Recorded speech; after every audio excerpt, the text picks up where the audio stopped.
నమస్తే. నేను మీ కుప్ప పద్మిని. ఇన్నాళ్ళు మీ సపోర్ట్‌ని నాకందిస్తూ, మీ ప్రేమని నాకందిస్తున్న ప్రతి ఒక్కరికి కృతజ్ఞతలు.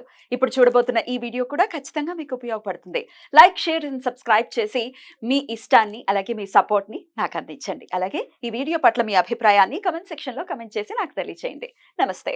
నమస్తే. Welcome to our channel. నేను పద్మిని. ప్రస్తుతం మనతో పాటు ప్రముఖ ఆధ్యాత్మికవేత్త, ఆస్ట్రో న్యూమరాలజిస్ట్, ఎనర్జీ వాస్తు ఎక్స్‌పర్ట్, శ్రీవిద్య ఉపాసకురాలు శ్రీమతి జయప్రద గారు మనతో పాటు ఉన్నారు. మాట్లాడదాం. నమస్కారం అండి. శ్రీమాత్రే నమః. ఎలా ఉన్నారు? బాగున్నాం. మీరు ఎలా ఉన్నారు? నేను బాగున్నాను. చాలా రోజులైంది మిమ్మల్ని చూసి. అవును. రైట్. నక్షత్రాలు ఇంకొన్ని బ్యాలెన్స్ ఉన్నాయి మీరు చెప్పవలసినవి. అవునవును. వివాహం ఆలస్యం అవుతోంది పిల్లలకి అనంటే ఏంటి గ్రహస్థితి ఎలా మనల్ని ఇబ్బంది పెడుతూ ఉంటుంది వివాహ ఆలస్యం విషయాల్లో? ఎలాంటి రెమెడీస్ ని ఫాలో చేస్తే గనక దీనికి సంబంధించిన ఉపశమనం ఉంటుంది అని అనుకోవచ్చు? ఖచ్చితంగా ఈ వివాహానికి ఆలస్యం అంటే జాతకంలో ఉండే వివాహంలో జాతకం ఎలా ఉంది, జాతకంలో ఉన్న యోగం ఎలా ఉంది, వీళ్ళకి వివాహ సమయం ఉందా లేదా చెక్ చేసుకోవాల్సిన బాధ్యత ఉందన్న. డెఫినెట్. ఎన్ని పరిహారాలు చేసినా, ఎన్ని మనం రెమెడీస్ ఫాలో చేద్దామన్నా ఫస్ట్ మన జాతకంలో యోగం లేదనుకోండి, ఇంకేమవుతుంది? ఆ పరిహారాలు మనం చేసాం గానీ అని చాలా మంది అంటుంటారు. అది అవ్వడానికి కారణం ఏంటంటే పరిహారం చేసి ఖచ్చితంగా అవుతాం. పరిహారం చేస్తే మన యోగం ఉన్నప్పుడు ఖచ్చితంగా ఆ పరిహారానికి హ్మ్. ఖచ్చితమైన ఫలితం ఎంతో కొంత వస్తుంది. ఫలితం వస్తుంది. ఖచ్చితంగా ఫలితం వస్తుంది. హ్మ్. ఎంతో కొంత కాదు, మొత్తం ఫలితం. నమ్మి చేస్తే మొత్తం ఫలితం ఖచ్చితంగా ఉంటుంది. కాకపోతే ఏంటి, యోగం లేదనుకోండి అదవ్వదు. సో, అది ఫస్ట్ ఆఫ్ ఆల్ ఏంటంటే జాతకం చూపించుకోవాలి. అందరూ ఏం చేస్తారంటే పెళ్లి ఫిక్స్ అయ్యాక జాతకాలు చూపిస్తూ ఉంటారు. అవును. ఇంకొకటి ఏంటంటే చాలామంది జాతకం చూడండి, అమ్మాయిది, అబ్బాయిది పొంతన చూడండి అని అడుగుతారు తప్ప, మా అమ్మాయి జాతకం యోగం ఉందా? ఎలా ఉంది? మా అబ్బాయి జాతకం యోగం ఉందా? బావుందా? పెళ్లి అది వివాహం అయ్యాక వాడు బావుంటాడా? అని అడగరు. పొంతన చూడమని మాత్రం అడుగుతారు ఫోను చేసి. సో, పొంతన ఒకటి చూస్తే అసలు పర్సనల్ జాతకం చెక్ చేయకుండా పొంతన చూసేసి సరిపోయిందని చేసేసుకోమంటే ఎట్లా? ఎంతమంది చేసుకొని విడిపోయిన వాళ్ళున్నారు. చేసుకున్నా కొంతకాలం కాపురం చేశాక విడిపోయిన వాళ్ళున్నారు. సో, ప్రతి విషయానికి ఏంటంటే మనం చూడవలసిన జాతకాల్లో పరిశీలనగా ఫస్ట్ పిల్ల వయసుకొచ్చింది, పెళ్లి చేద్దాం అన్నప్పుడు ఫస్ట్ ఆ అమ్మాయి జన్మకుండలి మొత్తం జాతకం చక్రం వేపించి ఎప్పుడు వివాహం చేయొచ్చు, ఎలా ఉంది కాలం, ఎలాంటి వాళ్ళొస్తారు, ఎలాంటి అబ్బాయి వస్తారు, ఎలాంటి అమ్మాయి వస్తుంది అనేది వాళ్ళు వివరంగా తెలుసుకోవాలి తల్లిదండ్రులు. ఇది వాళ్ళ ఫస్ట్ బాధ్యత. తర్వాత పెళ్లి వయసు వచ్చిన దగ్గర నుంచి ఆడపిల్లకి ప్రతి ఇంట్లోని తల్లిదండ్రులు చెప్పాల్సిన విషయం ఏంటంటే, ఇంత పసుపు నీళ్ళలో వేసి స్నానం చేయాలమ్మా అనేసి. ప్రతిరోజునా? ప్రతిరోజు. అబ్బాయిలైనా, అమ్మాయిలైనా ఎవ్వరికైనా సరే. ఎందుకంటే ఇవాళ అందరూ సమానత్వం అయిపోయింది. ఒకప్పుడు అమ్మాయిలే చేయాలి, ఒకప్పుడు అబ్బాయిలే చేయాలని ఉండేది. ఇప్పుడు అలా లేదు. సమానత్వం అయిపోయింది. అబ్బాయిలతో పాటు మేమేం తక్కువ లేదని చెప్పి పిల్లలన్నీ నేర్చుకుంటున్నారు. అన్ని పనులు చక్కగా చేసేస్తున్నారు.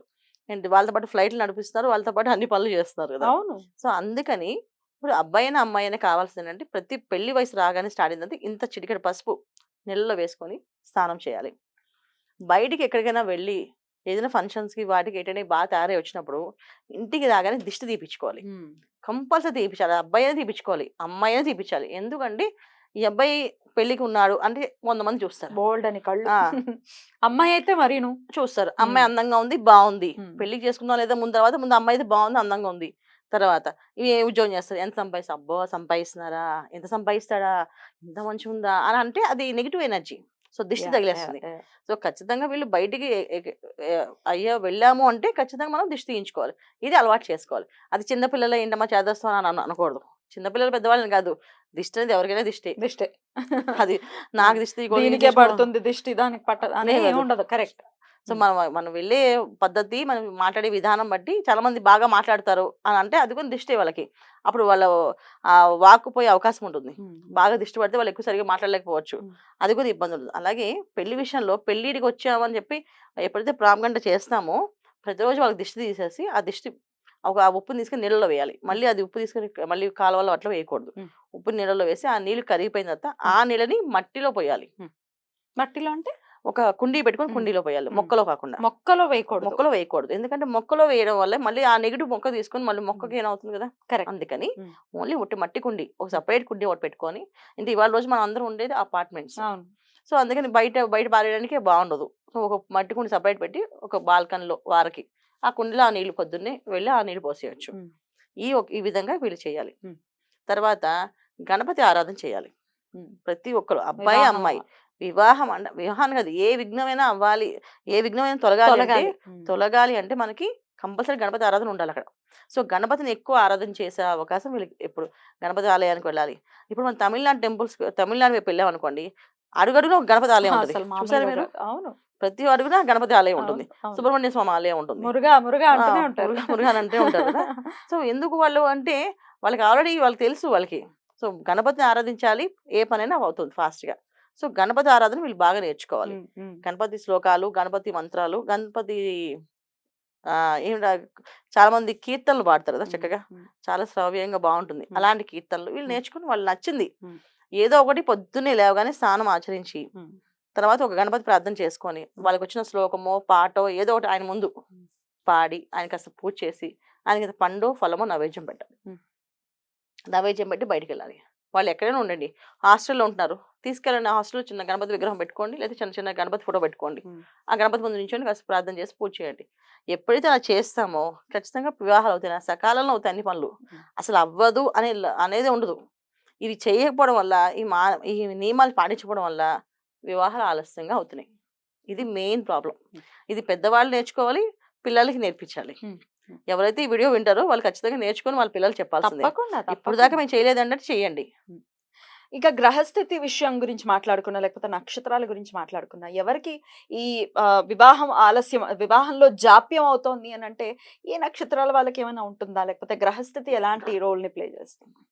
అన్ని నక్షత్రాలకి ఉంటుందన్న వివాహ జాప్యం అనేది. హ్మ్. ఎందుకంటే యోగ కాలం లేకపోతే వాళ్ళకి, ఆ హ్మ్. నక్షత్రనాథుడు యోగించకపోతే, హ్మ్. వీళ్ళ దశలో గాని, అంతర్దశలో గాని ఆ యోగ కాలం లేదు అంటే ఖచ్చితంగా వీళ్ళకి ఆలస్యం అయిపోతుంది. ఇప్పుడు 30 ఏళ్ళకి యోగిస్తారనుకోండి, 30 ఏళ్ళకి పెళ్లవుతుంది చాలా మందికి. హ్మ్. 35 ఏళ్ళకి యోగిస్తుంటే 35కి అవుతున్నాయి. హ్మ్. 40 కంటే 40కి అవుతున్నాయి. హ్మ్. హ్మ్. సో, ఈ ప్రతి విషయంలో ఏంటంటే వీళ్ళ జాతకం ఎప్పుడు చూపించాలంటే ముందే చూపించాలి. హ్మ్. ఒక 16 ఏళ్ళు రాగానే అంటే మనం పూర్వం ఏంటంటే 12 ఏళ్ళు రాగానే హ్మ్. మగపిల్లాడికి జాతకం చూపించు. జాతకం చూపించేవాళ్ళు. మా అబ్బాయి ఎలా చదువుతాడు? ఎలా రాణిస్తాడు? ఏ ఏ ప వాళ్ళు ఇండియాలో ఉంటాడా? అమెరికాలో ఉంటాడా? అడిగేవాళ్ళు. హ్మ్. అదో పద్ధతుండేది. అది పూర్తిగా మానేశారు. పెళ్లి ఫిక్స్ అయిన మాత్రమే అప్పుడే పొంతలు చూడండి అని చెప్తున్నారు. హ్మ్. ఇంకొకటేంటంటే పెళ్లి ఫిక్స్ అయిన తర్వాత జనరల్‌గా ఒక ఉపాసన శక్తి ఉన్న వాళ్ళు వెళ్లి ముహూర్తం పెట్టించుకోవాలి. ఓకే. ఈ ముహూర్త బలం అనేది ఏంటంటే ఎవరు పడితే వాళ్ళతో ముహూర్తం పెట్టించేసుకుంటే కాదు. హ్మ్. ఒక ముహూర్త బలం అనేది ఒక ఉపాసన శక్తి. ఉండాలి.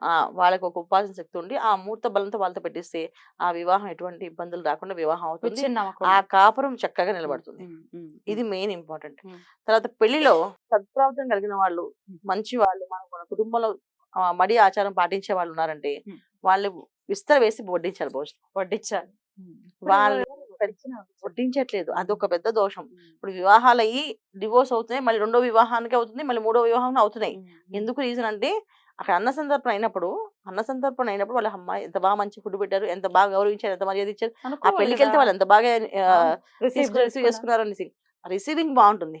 గిఫ్ట్‌లు బావుంటాయి. పెళ్లి అంగరంగ వైభవంగా బావుంటుంది. భోజనాల దగ్గర మాత్రం చాలా వెరైటీస్ పెట్టేసి ఒక బఫేలా పడేస్తున్నారు చూడండి. వాళ్ళు అక్కడ అడుక్కునే చాలా వాళ్ళలాగా మంది తినడం. అవును.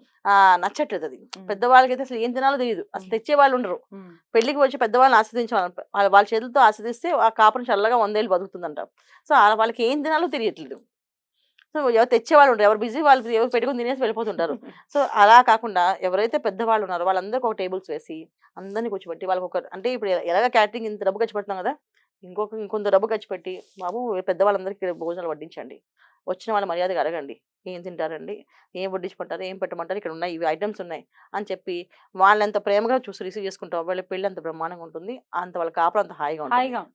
కరెక్ట్. చాలా హాయిగా ఉంటుంది. డెఫినెట్‌లీ. ఇవి చేయాలి నాన్న. మార్పులు తెచ్చుకోవాల్సిన అవసరం ఉంది ఖచ్చితంగా. ఎందుకొచ్చేస్తున్న ఇన్నిన్ని కేసులు, ఇన్నిన్ని డివోర్స్ కేసెస్ వినటం ఏంటి, అసలు చాలా కామన్ అయిపోయింది. పెద్దగా పట్టించుకోవట్లేదు గూడా. ఇదివరకు రోజుల్లో విడాకులు తీసుకుంటున్నారు. చాలా పెద్ద అవమానం. అసలు ఆ! జీవితంలో అంతకంటే దారుణమైన పరిస్థితి కూడా ఉండదు. కానీ ఇప్పుడు మాత్రం చాలా క్యాజువల్‌గా తీసుకుంటున్నారు. చాలా డివోర్స్ కామన్ అది. అయిపోయిందండి. అదే. Which is not correct. ఒకసారి పెళ్లయిందంటే అంతే ఇంకా. అవును. అలా ఉండాలి రైట్. అంటే మార్పులు ఫస్ట్ ఆఫ్ ఆల్ చేసుకోవాలి. వాళ్ళు మార్పులు చేసుకోవాలి. డెఫినెట్‌లీ. ఒకటి జాతకం విషయంలో వాళ్ళు పరిశీలన చేసినప్పుడు ఒక జ్యోతిషి కాదు. హ్మ్. ఓ 10 మంది జ్యోతిషులతో డబ్బులు ఖర్చు పెట్టండి ఏం కాదు. కరెక్ట్. ఏవండీ కుదిరిందా జాతకం వీళ్ళిద్దరిది? వీళ్ళిద్దరి కాపురం బావుంటుందా? మా అమ్మాయి జాతకం ఎలా ఉంది? ఆ అబ్బాయి జాతకం ఎలా ఉంది? ఆ అమ్మాయి జాతకంలో సౌభాగ్యం ఎలా ఉంది? సంతాన భాగ్యం ఎలా ఉంది? అని అడగండి వివరంగా. ఖచ్చితంగా. సో, ఖచ్చితంగా. డబ్బుకి మనం డబ్బు వేలకు వేలు ఖర్చు పెట్టి పెళ్లి చేస్తున్నాం. ఇంతెంత కానీ ఫోటోగ్రఫీ‌లకి ఎంత ఖర్చు పెడుతున్నాము. ఫోటోగ్రఫీస్ ఖర్చు పెడుతున్నాం. డెకరేషన్‌కి ఖర్చు పెడుతున్నాము. ఇంత ఖర్చు పెడతారు. దీనికంటే గనుక జ్యోతిష్యులు 10 మందికి పెట్టండి డబ్బులు. రైట్. పర్లేదు. వాళ్ళకి ఇవ్వడం వల్ల ఏంటంటే బ్రాహ్మణుడికి ఇచ్చిన పుణ్యం వస్తుంది. ఆ పుణ్యఫలం వస్తుంది. కాకపోతే మీకు ఒక క్లారిటీ వస్తుంది చేసుకోవాలా వద్దా అనేది. సో దాన్ని బట్టి అప్పుడు మనం ముందుకు వెళ్తే చాలా బాగుంటుంది. మీరు జ్యోతిష్కులు అని అన్నారు కాబట్టి చెప్తున్నా, లోభత్వం అంతా జ్యోతిష్కులకి ఈ పండితులకి పురోహితులకి ఇవ్వడం దగ్గర వస్తుంది. ఆ, ఏ డెకరేషన్ దగ్గర లోభత్వం చూపించరు, వీడియోగ్రఫీల దగ్గర లోభత్వం చూపించరు, పండితులకి ఇవ్వడానికి మాత్రం పాలు, నీళ్లు ఆ, కూడా.